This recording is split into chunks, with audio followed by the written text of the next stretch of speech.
దేవుని పరిశుద్ధ నామానికి మహిమ కలుగునుగాక. యేసయ్య పరిశుద్ధుడు, పరిశుద్ధుడు, పరిశుద్ధుడు. మనల్ని కూడా పరిశుద్ధులుగా జీవించమన్నాడు. దానికి కావాల్సిన సామర్థ్యాన్ని అనుగ్రహించాడు.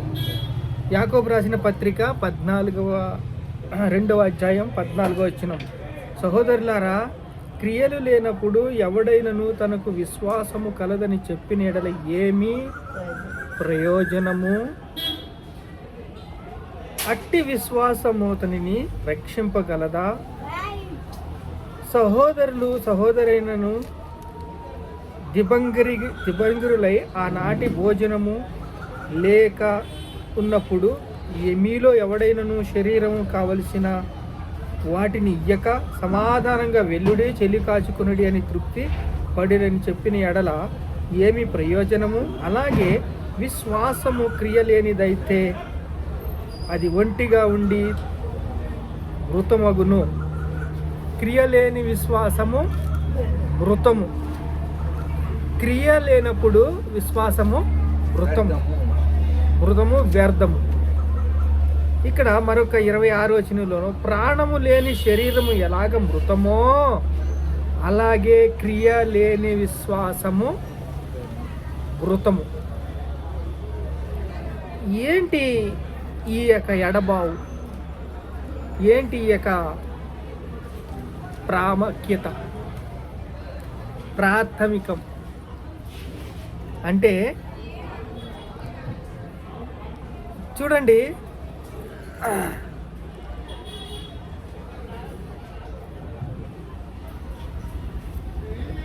సహోదరులారా, క్రియ లేనప్పుడు ఎవడైనను తనకు విశ్వాసము కలదని చెప్పినడలే ఏమి ప్రయోజనము?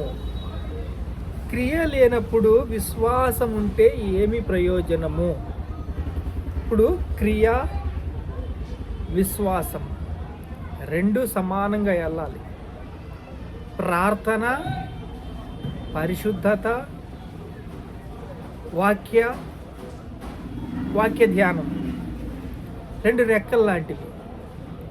వాక్య ధ్యానం ఉంటే ప్రార్థన ఉండాలి, ప్రార్థన ఉంటే వాక్య ధ్యానం ఉండాలి, క్రియలు ఉండాలి, విశ్వాసం ఉండాలి. ఇలాగా రెండు ఒక ఎద్దులు లాంటివి. ఈ ఎద్దులు దుక్కు దున్నుతున్నప్పుడు ఆ భూమిని సదును చేస్తాయి. సదును చేసి భూమి బాగా దున్నబడిన తర్వాత విత్తనాలు విత్తుతారు. విత్తనాలు విత్తి పంటలు వేస్తారు. అంటే భూమి దున్నబడాలంటే 2 ఎద్దులు కావాలి. ఆ జోడెద్దులతో లాగి భూమి దున్నబడాలి. దున్నబడ్డ తర్వాత దాంట్లో శోధించి దాని కలుపంతా తీసేసి విత్తనాలు విత్తబడాలి. ఇప్పుడు క్రియలేని విశ్వాసము మృతము. అక్కడే మరొకటి ఏంటంటే, చలి కాచుకున్న వాడికి ఏమని చెప్పాలంట? భోజనం లేని వాళ్ళకి ఏం చెప్పాలంట? భోజనం పెట్టాలంట. ఇప్పుడు చలి కాసుకోలేని వాడికి చలి కాసుకో, నువ్వు మంట వేసుకోవచ్చు కదా, దుప్పటి కప్పుకోవచ్చు కదా అని హితబోధ అందరూ చేస్తారు. కానీ దాన్ని ఇచ్చే మనసు ఉండాలి. అదే క్రియ మరియు విశ్వాసము. ఈ క్రియా విశ్వాసము ఎలా వస్తుంది అంటే దీనత్వంతో వస్తుంది. ఈ దీనత్వము చూడండి, మత్తయి సువార్త 5వ అధ్యాయం 4వ వచనం తీస్తే, 5వ అధ్యాయము మత్తయి సువార్త 4వ వచనం.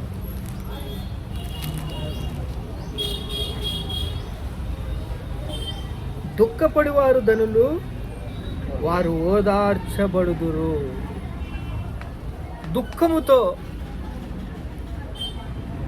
దీనత్వంతో దేవుని పని చేయాలని అంగలార్పుతో, పశ్చాత్తాపంతో పని మొదలెట్టినప్పుడు పిడికుడు విత్తనాలు పట్టుకుని వెళ్ళినప్పుడు పనలు మోసుకొస్తారట. అలాగే కన్నీటితో విత్తువాడు పంటను కోస్తాడు, విశ్వాసంతో పంట కోస్తాడు.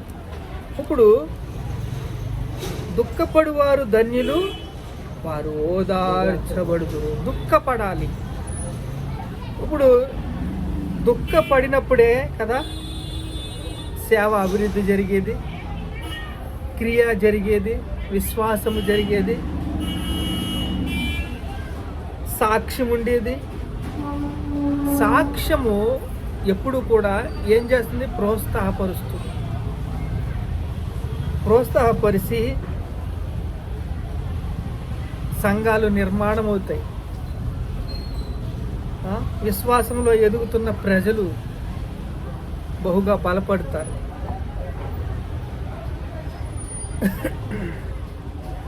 నీకు విశ్వాసం ఉన్నది, నాకు క్రియలున్నవి. క్రియలు లేకుండా నీ విశ్వాసము నాకు కనపరచుము, నేను నా క్రియల చేత విశ్వాసం కనపరుచునంటే నీ దగ్గర క్రియలు ఉన్నాయి, నా దగ్గర విశ్వాసం ఉంది, రెండు కలిసి పనిచేద్దామంటే కుదరదు. ఎందుకు కుదరదంటే క్రియ లేని విశ్వాసము మృతము. ప్రాణము లేని శరీరం ఎలాగ మృతమో క్రియ లేని విశ్వాసము అలాగే మృతము. అబ్రహాము దేవుణ్ణి నమ్మాడు కాబట్టి అతనికి నీతిగా ఎంచబడ్డది. నీతిగా ఎంచబడ్డ తర్వాత ఏం చేశాడు? నీతిమంతుడయ్యాడు, విశ్వాసులకు తండ్రి అయ్యాడు.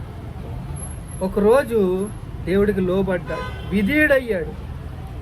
విధేయుడయ్యి నీ కుమారుని ఇస్తావంటే ఒప్పుకుని ఏరోబు కొండ దాకా వెళ్ళి తన కుమారుణ్ణి బలి ఇవ్వడానికి సిద్ధమయ్యాడు. అలా సిద్ధం అవడానికి ఏంటి? విధేయత, దీనత్వం, తగ్గింపు. దున్నబడ్డ ఎత్తబడ్డ విత్తనము ఎదిగి ఫలించి అది ఫలాలిస్తుంది. అలాగే అబ్రహాము దేవుణ్ణి నమ్మిన కాబట్టి అది అతనికి నీతిగా ఎంచబడ్డది. రాహాబు కూడా ఏం చేసింది? వేశ్యే కానీ అక్కడ ఎవరిని దాచిపెట్టింది? దూతలను చేర్చుకుని వేరొక మార్గమున వారిని వెలుపలికి నడిపించినప్పుడు క్రియల మూలముగా నీతిమంతునిగా, క్రియ మూలంగా నీతిమంతుగా ఎంచబడ్డారు. ఎవరు? రాహాబు.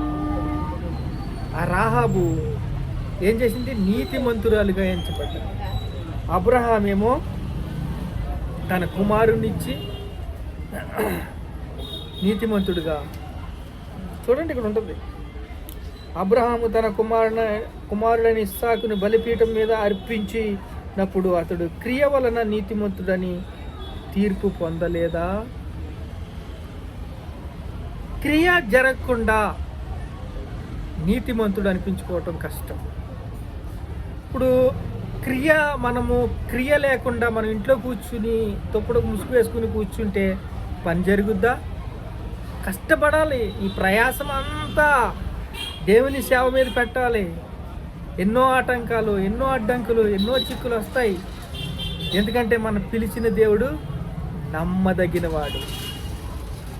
మన పిలుపు ఉంది, ఆ పిలుపుకి కావలసిన శ్రమ ఉంటుంది. శ్రమ అంటే గుర్తొచ్చింది, 1 పేతురు రాసిన పత్రిక 5వ అధ్యాయంలో చూస్తే, ఈ లోకముందున్న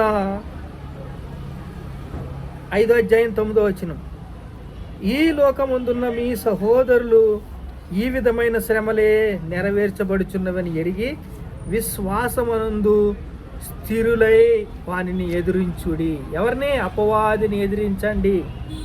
తన నిత్య మహిమకు క్రీస్తునందు మిమ్మల్ని పిలిచిన సర్వకృపా విధేయగు దేవుడు కొంచెము కాలం మిమ్మల్ని శ్రమ పడిన తర్వాత తానే మిమ్మను పరిపూర్ణంగా చేసి స్థిరపరిచి బలపరుచును. ఇప్పుడు నిత్య మహిమ, తన నిత్య మహిమ అంటే తాను ప్రకాశిస్తాడు. ఎవరి మీద? సేవకుల మీద ప్రకాశిస్తాడు. ఆ ప్రకాశం ఉంటే ప్రజలు ఆత్మలు మసిబారిపోవు, ఆత్మలు రక్షించబడతాయి. అనేక మంది మారు మనసు పొందుతారు, అనేక మంది దేవుణ్ణి తెలుసుకుంటారు, దేవుణ్ణి తెలుసుకునే అభివృద్ధిలోకి వస్తారు. అది ఏమంటున్నాడు చూడండి, విశ్వాసమందు స్థిరులై తన నిత్య మహిమకు క్రీస్తునందు మిమ్మల్ని పిలిచిన సర్వకృపానిధియగు దేవుడు, సర్వకృపానిధియగు దేవుడు మీ మీద ప్రకాశించాలి.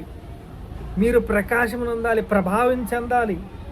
అప్పుడు దేవుడు ఏం చేస్తాడు, ఒకరోజు ఉన్నతమైన స్థానంలో మిమ్మల్ని కూర్చోబెడతాడు.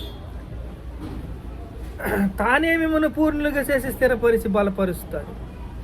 క్రియలేని విశ్వాసము మృతము. క్రియలు కావాలి, శ్రమలు పడాలి, కష్టాలు పడాలి, బాధలు పడాలి, ఇరుకులు ఇబ్బందులు పడాలి, విత్తనాలు విత్తాలి, విత్తిన విత్తనాలు ఫలించాలి. ప్రార్థన చేసుకుందాం. మహాపరిశుద్ధుడైన తండ్రి, మమ్మల్ని పిలిచిన పిలుపుని ప్రభు తగినట్లుగా శ్రమల్లోనూ, ఇరుకుల్లోనూ, ఇబ్బందుల్లోనూ, కష్టాల్లోనూ తండ్రి క్రియలేని విశ్వాసం మృతం అంటున్నావయ్యా.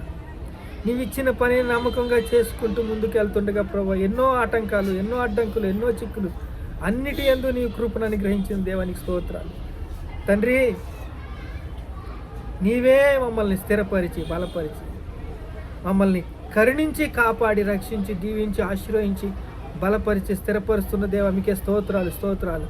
స్తుతి మహిమ ఘనత ప్రభావాలు యేసుక్రీస్తు నామములో చెల్లిస్తున్నాము తండ్రి. ఆమేన్.